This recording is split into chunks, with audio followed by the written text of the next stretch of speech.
Hello spreads, welcome back. आज के video में हम बात करते हैं चार्ल्स डिकेंस के सारे नॉवेल्स के जो मेन पॉइंट्स हैं, एग्जाम में जो पूछे जाते हैं या पूछे जा सकते हैं, उनके बारे में हम बात करते हैं।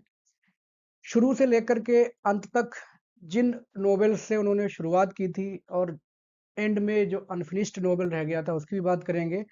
जो थीम्स हैं नॉवेल्स की, एग्जाम में पूछे जाने लायक मेन कैरेक्टर्स या डेट ऑफ पब्लिकेशन, हम सबकी बात करते हैं। तो शुरुआत करते हैं उनका जो फर्स्ट वर्क था, स्केट्स बाय बॉज की।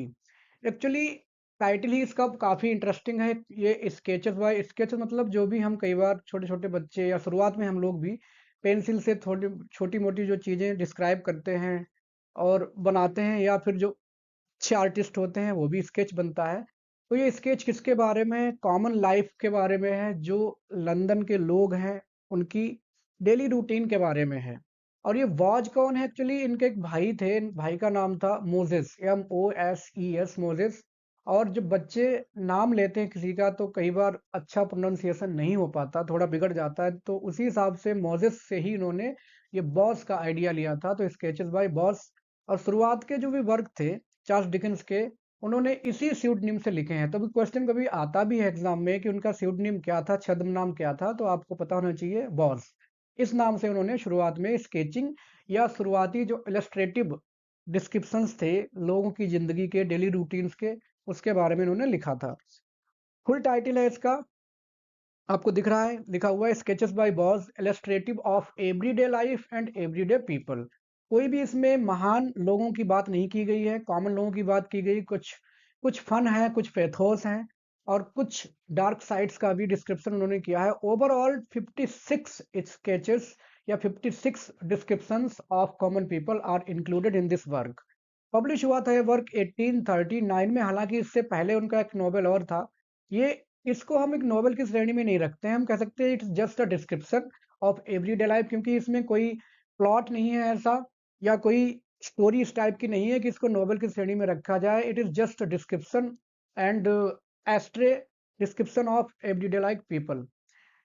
इसके अलावा इसमें ब्लेंड ऑफ ह्यूमर और सोशल कमेंट्रीज, क्योंकि जितने भी वर्क हैं चार्ल्स डिकेंस के, आप देखते होंगे कि सभी में वो सोसाइटी के तमाम इश्यूज के बारे में लिखा करते हैं। जैसे जॉन गॉल्सवर्दी, GB शॉ, इन लोगों की कैटेगरी बताई जाती है कि ये लोग उन सारे वर्क्स को लिखते हैं, सोशल प्रॉब्लम्स को उठाते हैं। ऐसा चार्ल्स डिकेंस के बारे में नहीं कहा जाता है, लेकिन अगर गहराई से हम देखें, जितने भी नॉवेल्स आपने भी पढ़े होंगे, तो कोई ना कोई इशू रहता ही है, चाहे वो ग्रीड का हो, चाहे वो क्रिमिनल हो, चाहे वो सोशल क्लास हो, प्रेजुडिस हो, रिवेंज हो, या तमाम इश्यूज जो सोसाइटी में पाए जाते हैं, विक्टोरियन सोसाइटी में पाए जाते थे, उनके बारे में उन्होंने खूब लिखा है। बस यह है कि उस कैटेगरी में इनको नहीं रखा जाता है due to some reasons. Stephen Leacock एक क्रिटिक हैं जिन्होंने इनके इस वर्क को the light pictures of ordinary people कहा है। ये जो स्केचेस हैं, these are characterised by powerful descriptions, जो कि एक वही इंसान लिख सकता है जो वास्तव में कीन ऑब्जर्वर हो सोसाइटी का, या किसी भी इंसिडेंट का कीन ऑब्जर्वर होगा, लाइट हार्टेड टाइप का व्यक्ति होगा, वही इन सब चीज़ों को लिख सकता है। जो कि ऑब्जर्वेशन के मामले में चार्ल्स डिकेंस का इंग्लिश लिटरेचर में जवाब नहीं है, कि जिस तरह से बारीकियां लिखा करते हैं कैरेक्टर्स की, उनकी इंसिडेंट्स की, तो उस मामले में काबिल तारीफ है। आगे बढ़ते हैं। पिकविक पेपर्स, ये इनका पहला नॉवेल है। अगर क्वेश्चन पूछा जाता है कि which is the first novel of Charles Dickens, तो आंसर इज पिकविक पेपर्स। ये इनका पहला नॉवेल है। ये भी इन्होंने बॉस स्यूडोनिम के तहत ही लिखा था। फुल टाइटल है इसका posthumous papers of the Pickwick club. Actually यह जो वर्क था, ये एक और राइटर थे जिनका नाम था रॉबर्ट सिमोर, ये इनका वर्क था। ये जैसे स्केचेस थे इनके, अभी इससे पहले आपने पढ़े हैं, ठीक उस हिसाब से ये फनी कैरेक्टर्स को क्रिएट किया करते थे, लिखा करते थे। लेकिन उन्होंने क्या किया, 1836 में आत्महत्या कर ली रॉबर्ट सिमोर ने। और इसके बाद जो प्लानिंग थी इस वर्क की, इन सारे इंसिडेंट्स की, जो प्लान था वो हो गया डिकेंस का, और डिकेंस ने इस काम को अपने हाथ में लिया और उसको एक नॉवेल के फॉर्म में तैयार कर दिया। टाइटल जो है इसका पिकविक, ये लिया गया है, एक बाथ सिटी है, जैसे prologue to the Canterbury Tales में जो वाइफ ऑफ बाथ हैं, वही शहर है ये बाथ। वहाँ का एक कोई कोच मालिक था, उसमें न्यूज़ में पढ़ा हुआ था उसका नाम इन्होंने ये पिकविक, तो वहीं से इन्होंने ये टाइटल बोरो किया था पिकविक, उस प्रोप्राइटर से, उस मालिक से। और ओरिजिनली इनका वर्क नहीं था, लेकिन किसी तरह से जो किस्मत कहिए, कोइंसिडेंस कहिए, कुछ भी कहिए, जो इनको वर्क मिला। हालाँकि इसका मतलब ये नहीं है कि चार्ल्स डिकेंस को हम कम आँकेंगे, उसके बाद भी उन्होंने बहुत ही ब्रिलियंट नॉवेल्स लिखे हैं। क्या कॉम्प्लिकेटेड कैरेक्टर्स, कॉम्प्लिकेटेड प्लॉट को उन्होंने कितने अच्छे से हैंडल किया है, तो definitely he is a great writer of great calibre. लेकिन ये वाला जो वर्क था, स्टार्टिंग का उनका फर्स्ट नॉवेल, तो ये कहीं न कहीं कह सकते हैं कि रॉबर्ट सिमोर की दिमाग की उपज थी, जो कि इनको बाद में मिला। कुछ कैरेक्टर्स इसके जाने जाते हैं जिनके बारे में बात की जाती है, जैसे एक क्वेश्चन पूछा जाता है सैमुअल वेलर का। ये इसी नोवेल का इनका फेमस कैरेक्टर है। ये चार्ल्स डिकेंस का माउथ पीस है। जो भी इनकी फिलॉसफी है, जो भी आइडियाज हैं चार्ल्स डिकेंस के, वो सैम वेलर के तहत ही इस नोवेल में देखने को मिलते हैं। पिकविक क्लब के ये सारे मेंबर्स हैं। बाकी मेंबर्स में नैथनियल विंकल, ऑगस्टस स्नोडग्रास एंड ट्रेसी टुपमैन, ये सारे कैरेक्टर्स इस क्लब को फॉर्म करते हैं। आगे बढ़ते हैं, थीम्स की भी बात कर ली जाए थोड़ी। थीम में देखिए friendship, justice, social satire, charity, romanticism, class consciousness और कुछ ना कुछ अब्सर्डिटी भी कहीं ना कहीं शामिल की है इन्होंने इन कैरेक्टर्स के through. Absurdity of human existence ना केवल बल्कि एक्सपीरियंस के बारे में भी बात की है। नेक्स्ट नोवेल इनका ओलिवर ट्विस्ट, जो कि इनका सेकेंड नोवेल है और काफ़ी पॉपुलर रहा था। फुल टाइटल है इसका ओलिवर ट्विस्ट और द पैरिश बॉयज प्रोग्रेस, जो कि जॉन बनियान्स का पिलग्रिम्स प्रोग्रेस एक वर्क है, उसके तरफ ये रेफरेंस है, एल्यूजन है। पिलग्रिम्स प्रोग्रेस की तरफ पब्लिश हुआ था 1839 में। और इसका एक आइकॉनिक डायलॉग है, जो कि ओलिवर ट्विस्ट जब भूखों मर रहा होता है तो पूछता है अपने जहाँ जिस वर्क हाउस में रहता है उसके कुक से कि sir can I get some more. तो ये डायलॉग काफ़ी फेमस है, कई बार एग्जाम में पूछा जा चुका है कि किस नोवेल से है, तो ये ओलिवर ट्विस्ट से लिया गया है। इसी आइकॉनिक डायलॉग से ही पहचान है इस नोवेल की पूरी तरह से। ये चार्ल्स डिकेंस का सेकेंड नोवेल है और इसमें उन्होंने ओलिवर ट्विस्ट, जो कि प्रोटैगनिस्ट है, ऑर्फन होता है और किस तरह से क्राइम्स की दुनिया में जाने के बावजूद भी अपने वर्च्यूज को संभाल के रखता है, अपनी अच्छाई को बनाए रखता है, ये इस नोवेल में बताया गया है। फैगिन बिल साइक्स ये क्रिमिनल हैं बहुत बड़े इस नोवेल में। ये कैरेक्टर है नैन्सी, जो कि क्राइम्स के बीच में गुडनेस को रिप्रेजेंट करती है, गुडनेस मंग the crime. Bumble and Brownlow, जो कि ओलिवर ट्विस्ट को अंततः गोद ले लेते हैं, अपना बेटा बना लेते हैं at the end of the novel. ये सारे इंपॉर्टेंट कैरेक्टर्स हैं। थीम्स में crime, punishment, loyalty, betrayal, poverty versus affluence, hypocrisy versus genuineness, social satire and goodness, ये सारी बातें इस नोवेल के थ्रू बताई गई हैं। और काफ़ी इंटरेस्टिंग नोवेल है क्राइम की दुनिया पर। और जो कह सकते हैं कि ऊपर से जो चीज़ अच्छी दिखती है, चमकदार लंदन जैसा शहर, वहाँ की जो डार्क रियलिटी है वो इस नोवेल में प्रेजेंट की है चार्ल्स डिकेंस ने। नेक्स्ट नोवेल है निकोलस निकलबी। निकोलस निकलबी कह सकते हैं, निकोलस है, निकोलस में देयर इज नो डिफरेंस, बस आप थोड़ा ध्यान रखेंगे कैरेक्टर का। फुल टाइटल है the life and adventures of Nicholas Nickleby, publish हुआ था 1839 में। इसमें एक जो कैरेक्टर है प्रोटैगनिस्ट निकोलस, वो अपने चाचा से किस तरह से अपने परिवार की रेपुटेशन और प्रॉपर्टी को किस तरह से बचाता है, तमाम फाइनेंशियल प्रॉब्लम्स के बावजूद भी वो लड़ता है मुकदमा। और इसमें ये बताया गया है कि परिवार में कैसे लोग कई बार ग्रीड के चक्कर में तमाम रिश्तों को भुला देते हैं और आपस में एक दूसरे के दुश्मन बन जाते हैं प्रॉपर्टी के चक्कर में। बहुत सारी आजकल की दुनिया में आप देखते होंगे, बहुत सारे मर्डर्स, बहुत सारे क्राइम्स हो जाते हैं प्रॉपर्टीज और सम्मान के चक्कर में। तो इस नोवेल में उन्होंने यही दिखाया है कि after being trapped by his uncle in some unwanted situations, Nicholas Nickleby boldly faces all the problems and emerges victorious at the end of the novel. कुछ कैरेक्टर्स हैं इसके, राफ निकलबी जो कि इनके चाचा हैं, केट निकलबी, स्माइक, बैकफोर्ड स्क्वेयर्स, न्यूमैन नॉक्स, ये इनके दोस्त हैं जो कि हमेशा निकोलस का साथ देते हैं। ये इंपॉर्टेंट कैरेक्टर्स हैं। थीम की बात करें तो इसमें social injustice, greed, redemption, women का जो रोल है सोसाइटी में उसकी बात की गई है, integrity, satire of so called human values. कहने के लिए लोग बहुत अपने आप को ईमानदार दिखाते हैं, बहुत अपने आप को फॉरवर्ड दिखाते हैं, एडवांस दिखाते हैं, लेकिन जब बात आती है प्रॉपर्टी इन सब चीज़ों की तो अपना जो कह सकते हैं कि ग्रीड या जो भी ओछापन है वो सामने आ जाता है। तो वो सटायर भी किया गया ह्यूमन वैल्यूज का, जो कि उस हिसाब से लोग नहीं मानते हैं। Next, Martin Chuzzlewit. Full title है the life and adventures of Martin Chuzzlewit. Publish हुआ था 1844 में। और ये डिकिंस का पिकरेक्स नोवेल कहा जाता है, जिसमें मार्टिन चज़ल्विट को उनके दादाजी प्रॉपर्टी से बेदखल कर देते हैं। और बेदखल करने के बाद ये निकलते हैं अपनी खुद की पहचान में।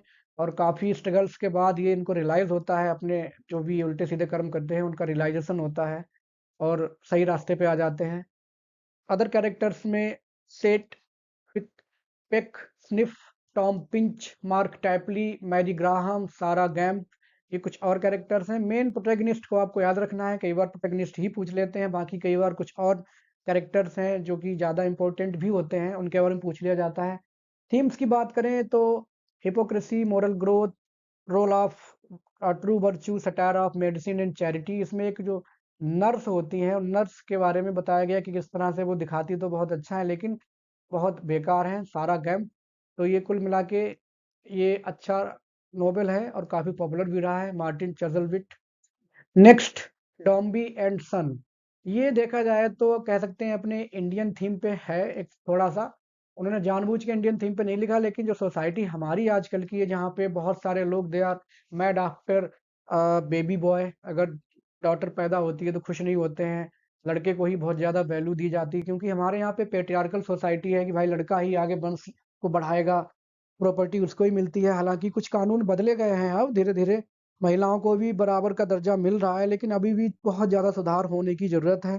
तो डॉम्बी एंड सन में क्या होता है कि डॉम्बी जो है ये बहुत बड़े बिजनेसमैन हैं, और ये चाहते हैं कि इनको किसी तरह से लड़का ही हो, और लड़का होता भी है, जिसको कहते हैं डॉम्बी जूनियर। लेकिन अनफॉर्चुनेटली उसकी डेथ हो जाती है, और ये फिर से उसी रास्ते पे अपने आप को खड़ा हुआ पाते हैं जहां ये चल रहे होते थे। फुल टाइटल है इसका dealings with the firm of Dombey and son, wholesale, retail and for exportation. ये बिजनेसमैन होते हैं। 1848 में ये नोवेल पब्लिश हुआ था। और पॉल डॉम्बी प्रोटैगनिस्ट हैं, और पागल हैं, एकदम ऑब्सेस्ड हैं बेबी बॉय को लेकर के। बच्चा पैदा होता है लेकिन वो फ्रेजाइल और थोड़ा पेल, विदाउट ब्लड टाइप रहता है, और बहुत काफ़ी सेवा करने के बावजूद भी वो एक्सपायर हो जाता है। और इनकी जो बेटी जो इनको बहुत ज़्यादा चाहती है, फ्लोरेंस, उसको ये इग्नोर करते हैं, फ्लोरेंस डॉम्बी को बहुत ज़्यादा इग्नोर करते हैं। लेकिन बाद में जब वो बेटा एक्सपायर हो जाता है और चीज़ें इनकी ज़िंदगी में किस तरह से बिगड़ जाती हैं, और बेटी ही इनका सहारा बनती है, तब इनको समझ में आता है कि हाँ नहीं, ये गलती कर रहे थे। और इस तरह से फादर और डॉटर रिलेशनशिप की थीम भी है इस नोवेल में जो दिखाई गई है। Pride, greed, ambition, relationship, emotional repression, ये सारी थीम्स को शामिल किया है चार्ल्स डिकिंस ने इस नोवेल में। यह नोवेल बाकी नोवेल से इसलिए अलग है क्योंकि इसमें डिकिंस ने जो थीम्स सेलेक्ट की हुई हैं, वो थीम्स बाकी नोवेल्स थोड़ी ज़्यादा सीरियस वाली हैं। क्योंकि कुछ नोवेल उनके लगभग एक जैसे लगते हैं, जैसे आप देखेंगे great expectations, David Copperfield, Oliver twist, जिसमें बच्चे एक लड़का है, परेशानियों से धीरे धीरे उभर करके बड़ा हो जा रहा है, फेमस हो जा रहा है, लगभग कुछ कुछ सिमिलैरिटी है। लेकिन इस नोवेल में सिमिलैरिटी नहीं है, इट इज़ कम्प्लीटली डिफरेंट। और इसकी थीम्स काफ़ी सिंसियर है। और जो इंडस्ट्रियलाइजेशन था विक्टोरियन सोसाइटी में, उस इंडस्ट्रियलाइजेशन का भी उन्होंने थोड़ा सा क्रिटिक किया है, उसकी आलोचना की है कि लाइफ में कैसे कैसे उसका असर हो रहा है। लोग दुनियादारी भूल करके सिर्फ और सिर्फ मटेरियलिज्म के पीछे हैं, फीलिंग्स का, इमोशंस का कोई स्थान नहीं बचा उनकी लाइफ में, ये भी बताया है। Next, David Copperfield. ये इनका कह सकते हैं कि मोस्ट ऑटोबायोग्राफिकल नॉवल है। फुल टाइटल है इसका the personal history, adventures, experience and observation of David Copperfield the younger of Blunderstone Rookery. अब ये ब्लंडरस्टोन क्या है? ये शहर का नाम होता है जहाँ डेविड कॉपरफील्ड का जन्म होता है। 1850 में ये पब्लिश हुआ था। और मोस्ट ऑटोबायोग्राफिकल इसलिए है क्योंकि इसमें चार्ल्स डिकेंस ने अपनी लाइफ की सारी इंसिडेंट्स को शामिल किया है। जैसे एक ब्लैकनिंग फैक्ट्री में उन्होंने काम किया था, बोतल्स पे जब लेबल चिपकाए थे वो भी उन्होंने इंसिडेंट शामिल किया है। किस तरह से उन्होंने जर्नलिज्म किया था, पत्रकारिता में हिस्सा लिया था, लीगल मामलों में उन्होंने सीखा, जैसे किस तरह से कोर्ट केस चलते हैं, कैसे जो इलेक्शन होते थे उनको वो उनको कवर करते थे न्यूज़ में, सब वो सारे काम। और लव स्टोरी, तमाम चीज़ों को उन्होंने अच्छे से शामिल किया है। तो मोस्ट ऑटोबायोग्राफिकल नोवेल कहा जाता है इनका, डेविड कॉपरफील्ड। कैरेक्टर्स में बात करें तो डेविड कॉपरफील्ड तो प्रोटैगनिस्ट है ही हैं, मर्डस्टोन जो कि इनके स्टेप फादर होते हैं, मिकावर जो कि बहुत ही उधार लेने वाले मस्त मौला इंसान है, उधार लेके खर्च करते हैं, हमेशा मस्त रहते हैं, टेंशन नहीं लेते। डोरा स्पेनलो जो कि इनकी पहली वाइफ होती हैं, दूसरी वाइफ हो जाती हैं एग्निस विकफील्ड। यूरिया हीप जो कि विलेन है इस नोवेल का। बेट्सी ट्रोटवुड होती तो ये नौकरानी है, लेकिन बहुत नहीं, ये बेट्सी ट्रोटवुड एक्चुअली इनकी दादी हैं जो कि इनकी काफ़ी मदद करती हैं। पेगोटी नौकरानी होती है। एक और कैरेक्टर है पेगोटी, इसको आप इसको याद रखेंगे। नोवेल में themes friendship, love, betrayal, cruelty, exploitation, बच्चों को किस तरह से एक्सप्लॉयटेशन किया जा रहा था सोसाइटी में, जैसे मर्डस्टोन डेविड कॉपरफील्ड का करता है। सोशल क्लास, प्रेजुडिसेस, सबकी बात काफ़ी फुल कॉम्पैक्ट नोवेल है, काफ़ी फेमस है और एग्जाम में कुछ ना कुछ क्वेश्चंस बनाए जा सकते हैं, तो डेफिनेटली आपको ये नोवेल पूरा पढ़ना चाहिए। अगर आपके पास बुक है, नहीं तो आप समरी भी देख सकते हैं। किसी भी चैनल पे विजिट कर सकते हैं, there are lots of contents available on this topic. Next, Hard Times. ये इनका एक ऐसा नोवेल है जो जाना जाता है अपने थॉमस ग्रेडग्रिंड कैरेक्टर के लिए। ये एक ऐसे टीचर होते हैं जिनको लगता है कि बच्चों को इमोशंस कभी भी सिखाई नहीं जानी चाहिए, सिर्फ और सिर्फ बच्चे फैक्चुअल एजुकेशन ही सीखें। और उसकी वजह से ये अपने बेटा बेटी और जो भी इनके स्कूल में बच्चे हैं लगभग सबको बर्बाद कर देते हैं कि अब बस सिर्फ फैक्ट ही सीखिए, इमोशंस का लाइफ में कोई स्थान नहीं है। फुल टाइटल है इसका hard times for these times. बस बेसिकली इसको हार्ड टाइम्स के ही नाम से जाना जाता है। पब्लिश हुआ था ये नोवेल 1854 में और थॉमस ग्रेडगिंड ही फेमस है इस कैरेक्टर, एज ए कैरेक्टर इस नोवेल के। इसके अलावा जोसाया बाउंडर भी, लुइसा ग्रेडग्रिंड जो कि इनकी बेटी होती हैं, जोसाया बाउंडर बी से इनकी शादी करा देते हैं सिर्फ फैक्ट के चक्कर में, जो कि इनकम्पैटिबल मैरिज होती है और बाद में वो फेल हो जाती है। स्टीफन ब्लैकपूल, ये इंडस्ट्रियल जो एस्पेक्ट है सोसाइटी का, किस तरह से लेबरर्स सफ़र करते हैं उसको दिखाते हैं, ये वर्किंग क्लास से संबंधित है। स्टीफन ब्लैकपूल रैचल, ये सब प्लॉट भी है इस नोवेल का, इनकी स्टोरी स्टीफन ब्लैकपूल रैचल की फ्रेंडशिप की। सिसी ज्यूप, यह इंडस्ट्रियल रिवॉल्यूशन कह सकते हैं, या जो इस फैक्चुअल एजुकेशन में इमोशंस को रिप्रेजेंट करती है ये लड़की। ये सर्कस गर्ल होती है और आके इसमें इनके स्कूल में एडमिशन लेती है, लेकिन वो थॉमस ग्रेडगिन के द्वारा सिखाए गए किसी भी फैक्ट्स को नहीं सीखती है। वो अपने आप को एक अच्छा इंसान बनाती है, इमोशनल भी हो प्रैक्टिकल भी हो।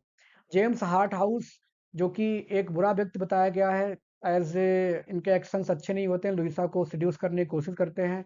मिसिस स्पारसिट, होती तो नौकरानी है जो साया बाउंडरबी की, लेकिन बहुत ही प्रैक्टिकल, बहुत ही शातिर क्लेवर इंसान है ये। नोवेल के 3 पार्ट हैं, सोइंग, रीपिंग और गार्नरिंग। आपको ये याद रखना चाहिए कि which novel has 3 parts, hard times, sowing, reaping and gardening are the 3 parts of this novel. Themes की बात भी कर लेते हैं तो class division, emotional depression, hypocrisy, utilitarianism and industrial exploitation. बहुत सारे नोवेल्स की थीम कुछ-कुछ कॉमन ही है, जो कि आप देखेंगे। मेन थीम्स हैं, मेन थीम्स को आपको याद रखना है। जैसे हार्ड टाइम्स की मेन थीम हम क्या कहेंगे, जो फैक्चुअल एजुकेशन है उसका मजाक इन्होंने बनाया है थॉमस ग्रेडगिन के through. Next, a tale of two cities. अगर मेरा पर्सनल व्यू पूछा जाए तो a tale of two cities मुझे चार्ल्स डिकेंस का सबसे बेस्ट नॉवल लगता है, क्योंकि जो स्टोरी उन्होंने बुनी है इतने सालों में फ्रेंच रिवॉल्यूशन को एज हिस्टोरिकल बैकग्राउंड बना करके, वो काबिले तारीफ है। कितने कॉम्प्लेक्स प्लॉट को उन्होंने इतने अच्छे से डील किया है और क्या ज़बरदस्त स्टोरी उन्होंने बनाई है। 1859 में ये नॉवेल पब्लिश हुआ था। टू सिटीज़ की बात की गई है तो टू सिटीज़ कौन-कौन सी हैं, लंदन और पेरिस। और ये नॉवेल की शुरुआत होती है एक बहुत ही आइकॉनिक कोटेशन से, जो कि है, it was the best of times, it was the worst of times, काफ़ी डॉट डॉट डॉट। इसका मतलब ये है कि अभी बहुत बड़ा ये कोटेशन है, मैंने पूरा नहीं लिखा है। आप चाहें तो you can search on net on YouTube. तो इसमें इस कोटेशन से इस नॉवेल की शुरुआत होती है, जिसमें सब कुछ विरोधाभासी है, मतलब पैराडॉक्सिकल कोटेशन है ये। नोबेल फ्रेंच रिवॉल्यूशन को एज अ बैकग्राउंड उन्होंने इस्तेमाल किया है। सिडनी कार्टन, चार्ल्स डार्ने, लूसी मैने, डॉक्टर मैने एंड मैडम डिफार्ज, ये मेमोरेबल कैरेक्टर्स हैं इस नोवेल के। थीम्स की बात करें तो resurrection, violence, revenge, sacrifice, love, fate, history, ये सारी थीम्स इस नोवेल में शामिल की गई हैं। लंदन पेरिस में ये नोवेल सेट है, जो कि बता चुका हूँ मैं आपको। इसके अलावा थॉमस कार्लाइल का एक वर्क है फ्रेंच रिवॉल्यूशन, उस वर्क से इन्होंने इंस्पायर होके इस वर्क पे ही ये नोवेल उन्होंने मॉडल किया है, उससे ही सीखा है। इस नॉवेल के भी 3 पार्ट हैं जो कि आपको याद रखने चाहिए। फर्स्ट है रिकॉर्ड टू लाइफ, सेकंड है the golden thread and the third one is the track of storm. 3 part में ये नॉवेल डिवाइड है और काफ़ी अच्छा नॉवेल है, स्टोरी काफ़ी इंटरेस्टिंग है। आपको you must definitely read it. Next है ग्रेट एक्सपेक्टेशंस, ये इनका मोस्ट पॉपुलर नॉवेल कहा जाता है। मैंने अपनी आपको ओपिनियन बताई थी टेल ऑफ टू सिटीज़ की, लेकिन पब्लिक ओपिनियन में ग्रेट एक्सपेक्टेशंस सबसे ज़्यादा पॉपुलर नॉवेल कहा जाता है। 1861 में ये पब्लिश हुआ था और इसकी जो मेमोरेबल कैरेक्टर हैं वो हैं मिस हबिशम। मिस हबिशम के थ्रू ही इस नॉवेल को जाना जाता है। फिलिप क्रिक प्रोटैगनिस्ट है और जो इसका एक जाना माना कोटेशन है वो है ask no questions and you will be told no lies. बहुत ही अच्छा कोटेशन है। देखा जाए तो अगर हम किसी से बहुत ज़्यादा सवाल पूछते हैं किसी की पर्सनल लाइफ को लेकर के, तो डेफिनेटली लोग झूठ ही बोलते हैं। बहुत कम लोग हैं जो अपनी पर्सनल लाइफ में किसी को आने देना चाहते हैं, और वैसे पूछना भी नहीं चाहिए कि किसी की पर्सनल लाइफ में क्या चल रहा है। तो उसी सच्चाई को बयां कर रहा है ये कोटेशन। इसमें कहते हैं कि आस्क नो क्वेश्चंस, जब ज़्यादा सवाल मत पूछिए। अगर आप ज़्यादा सवाल पूछेंगे definitely you will be told lies, और आप सवाल नहीं पूछेंगे तो सच ही पता चलेगा। And ask no questions you will be told no lies, सवाल नहीं पूछेंगे झूठ सुनने को नहीं मिलेगा। फिलिप क्रिक प्रोटैगनिस्ट हैं और मिस हबिशम एस्टेला, जो कि मिस हबिशम इसको एज ए मोहरा इस्तेमाल करती हैं लोगों का दिल तोड़ने के लिए। मैगविच, जैगर्स, जो गार्गरी एंड हर्बर्ट पॉकेट जो कि फिलिप क्रिक का बहुत अच्छा दोस्त होता है, ये सारे कैरेक्टर्स हैं। डिकिंस ने इस नोवेल की एंडिंग पहले की थी ट्रेजिडी, ट्रेजिक एंडिंग की थी, बट इनके एक फ्रेंड हुए जिनका नाम था एडवर्ड बुल्वर लिटन। एडवर्ड बुल्वर लिटन इन्होंने इनको सलाह दी कि इतना अच्छा तुमने नोवेल लिखा है तो ट्रेजिक एंड मत करो। तो इन्होंने क्या किया है, एंड में जो एस्टेला जो कि पहले मना कर देती है फिलिप क्रिक से शादी करने को, लेकिन बाद में जब एंडिंग चेंज की इन्होंने अपने दोस्त की सजेशन थे, तो फिलिप क्रिक और स्टेला की शादी लास्ट में करा ही दी और हैप्पी एंडिंग में कन्वर्ट कर दिया। नोबेल की थीम्स की बात करें तो ambition, guilt versus redemption, love versus rejection, self discovery, ये सारी थीम्स इस नोवेल में शामिल की गई हैं। एक नोवेल जिस पर वो वर्क कर रहे थे अपनी डेथ के वक्त, इस नोवेल को लिखते लिखते ही जस्ट उनको हार्ट अटैक आया था एंड ही वाज डेड। तो ये novel the mystery of Edwin Drood. ये क्वेश्चन पूछा जाता है कि which is the unfinished novel of Charles Dickens. The answer is the mystery of Edwin Drood. करीब 12 पार्ट इन्होंने प्लान किए हुए थे, बट अनफॉर्चुनेटली हार्ट अटैक से इनकी डेथ हो जाती है। सिर्फ 6 पार्ट्स ही ये लिख पाए थे, तो ये इनका अनफिनिश्ड नोवेल है। तो ये थी सारे इनके नॉवेल्स की समरी, बेसिक समरी। ज़्यादा समरी तो नहीं मैंने बताई, बाकी समरी आप यूट्यूब चैनल पे विजिट करके देख सकते हैं। कुछ मेन नॉवेल्स की protagonist, themes, date of publication जो कि मैंने आपको बता दी हैं। उम्मीद है आपको वीडियो पसंद आया होगा। आप चैनल को लाइक, सब्सक्राइब, शेयर कर लें। मिलते हैं किसी नेक्स्ट वीडियो में। Thanks for watching.